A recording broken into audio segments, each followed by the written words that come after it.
Olá, Susana. Olá, Olá, sim, Susana. hello. Estou How's sim. it going? Olá, Susana. Então, Então, what's poppin'? Bem-vindos ao último episódio deste podcast. Hoje, o propósito é introspectivo. Vamos explorar de forma sucinta os temas da igualdade de género, do feminismo, da masculinidade, de questões LGBTI+, e da liberdade, através de uma perspectiva pessoal, com auxílio de pequenos excertos de algumas entrevistas que aqui pertencem. Watinta bafazi, watintim bowoko, which means you strike a woman, you strike a rock. And that's what I grew up se parlent de leurs problèmes. Nothing can stop me in this mission, in this campaign Qu'elles essaient de trouver education. des solutions. Estão a ouvir Conversas de Género.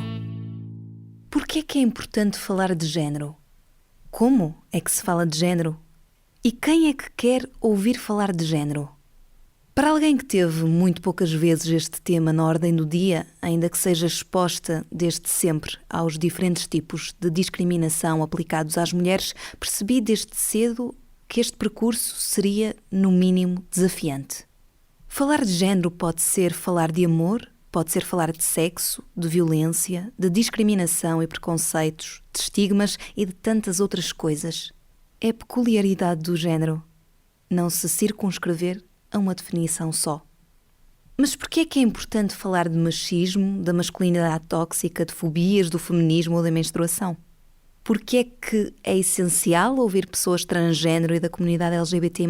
Para que é que devemos trazer novos e velhos, cisgênero e não binários? Procurei respostas na academia, na investigação, nas ONGs e associações, na cultura, na religião, no jornalismo, na política e na literatura e, acima de tudo, nas comunidades que englobam quem lida com a desigualdade e discriminação de género na primeira pessoa. Por vezes os temas são tão complexos e vastos que 2 mãos cheias de perguntas parecem não ser suficientes para uma visão geral do assunto. Outras vezes, a informação sobre a matéria em cima da mesa é tão escassa que encontrar o ângulo certo para abordar e colocar questões é o cabo dos diabos. Um comportamento frequente passa por tentar convencer os homens de que a igualdade de género é boa para eles também. Numa sociedade patriarcal e machista, o elemento do sexo masculino vê os seus direitos assegurados à nascença e cresce acompanhado de um anjo da guarda chamado masculinidade normativa, que lhe assegura um certo facilitismo para a maioria das coisas e quase uma superioridade moral e física. Ora, quem não se assemelha a esta personagem masculina de uma forma equitativa e justa tende a não ser visto com bons olhos. E é aqui que o sociologista Michael Kimmel entra. Those companies that are the most gender equal also are the most profitable. They have the best reputations. The countries that are most gender equal are the happiest. There is a direct correlation between gender equality and happiness. And the best data of all is that the more gender equal our relationships, the healthier men are. That men are less likely to go to psychiatrists, less likely to go to the emergency room, more likely to get routine screenings, which are very important in maintaining your health. They're less likely to go to psychiatrists, less likely to take medication, less likely to be diagnosed with depression. So all of the evidence is that men benefit from gender equality in our personal lives and in our public lives in society.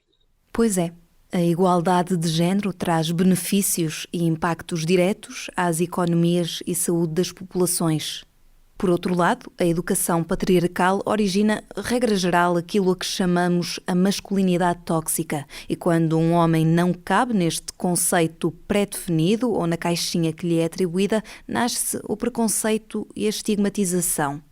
Da mesma forma que o ser feminina pode originar um fardo para as mulheres, a masculinidade pode também revelar-se um grande peso para os homens, como explica brevemente a investigadora Marinela Freitas. Assim como a feminilidade é muitas vezes um fardo imposto às mulheres, a masculinidade também é muitas vezes um fardo imposto aos homens, no sentido em que se espera que esta masculinidade mais normativa seja a de um homem viril e forte e sem medo. A masculinidade muito pensa pensada em termos de guerra, não é? Muito aquilo que se chama a masculinidade soberana. Essa ideia, e um homem que não cabe nesse estereótipo, aquele estereótipo que diz que um homem não chora, que um homem não pode mostrar emoções, isso também é um fardo para todos aqueles que não cabem nesse estereótipo. Defendo que toda a gente pode e deve chorar, que podemos interligar e adaptar comportamentos femininos aos masculinos e vice-versa, que devemos exprimir o que sentimos.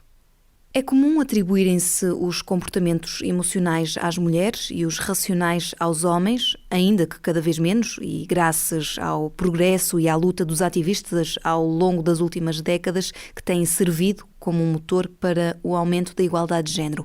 Contudo, a ciência diz-nos que a experiência emocional não é pré-cultural, mas preeminentemente cultural, que as emoções são fundamentais para a sobrevivência e para a interação social e há quem lhes atribua uma estratégia revolucionária.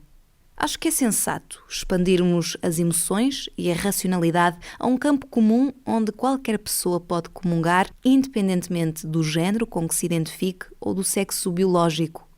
Como dizia um professor meu, keep calm and maintain homeostasis. É preocupante saber que, apesar da evolução científica que registramos e dos campos da neurociência que já descobrimos, continuamos a apresentar retrocessos, nomeadamente ao nível da aceitação da homossexualidade.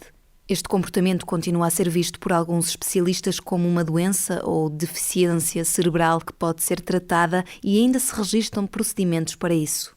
Ouçamos o terapeuta Jorge Gato.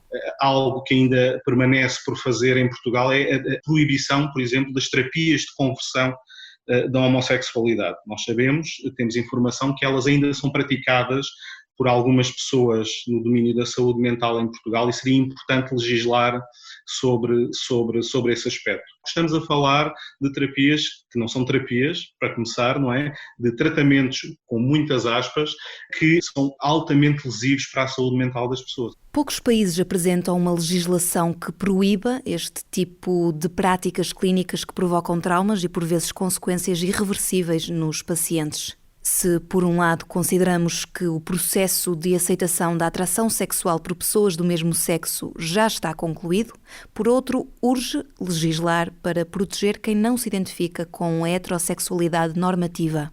É particularmente preocupante perceber que a negligência pelos direitos humanos aumenta de acordo com a vulnerabilidade da pessoa. Um exemplo muito concreto desta premissa é o alegado episódio de tortura e homicídio que levou à morte do cidadão ucraniano pelo CEF. No que diz respeito ao tema que estamos a abordar, compreender que a realidade oculta dos idosos LGBTI+, os força frequentemente a optar por uma mentira para poderem viver um resto de vida com condições é um tema que nos deve ser caro.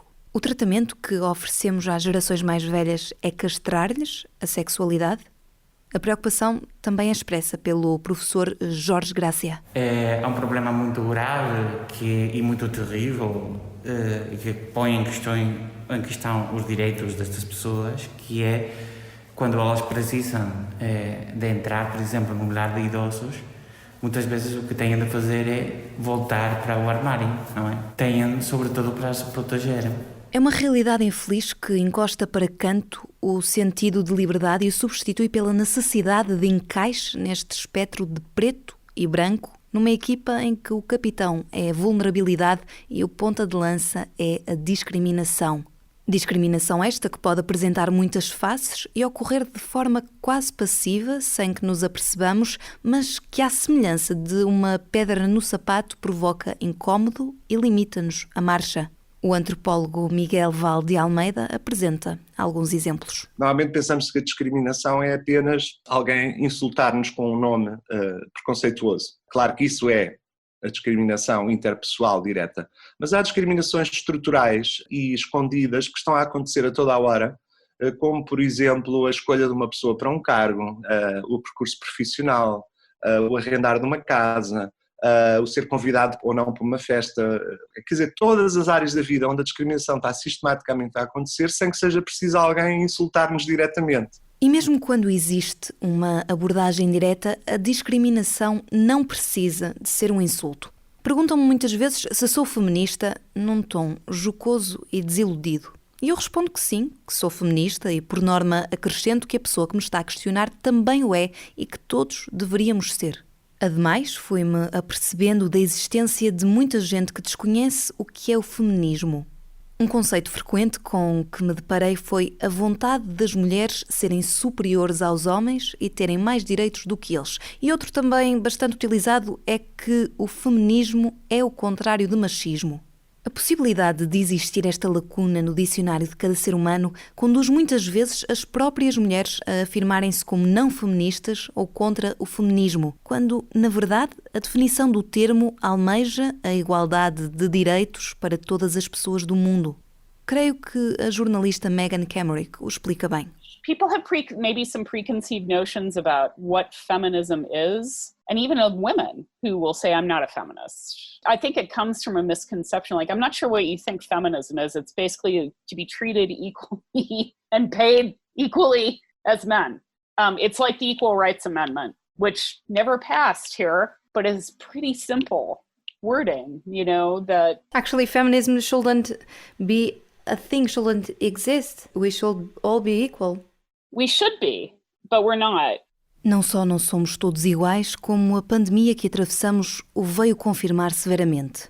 O inquérito Life with Corona avaliou as implicações da Covid-19 no dia-a-dia das pessoas e garante que, para além das mulheres e dos homens estarem a experienciar a crise do coronavírus de maneiras diferentes, o stress familiar recai de forma desproporcional nas mulheres, como explica a investigadora Patrícia Justino. Tendo em vista os resultados que nós temos agora na primeira vaga do inquérito, os resultados são um bocadinho preocupantes. É muito óbvio que as mulheres têm maiores dificuldades em termos de stress e preocupações. E normalmente nós sabemos que esse tipo de variáveis têm implicações depois para o futuro económico e para a vida dos agregados familiares, etc. Portanto, nós sabemos que isso tem implicações para o futuro. Portugal foi dos países que registou o maior desequilíbrio salarial entre homens e mulheres durante este período. À pergunta, a pandemia pode perpetuar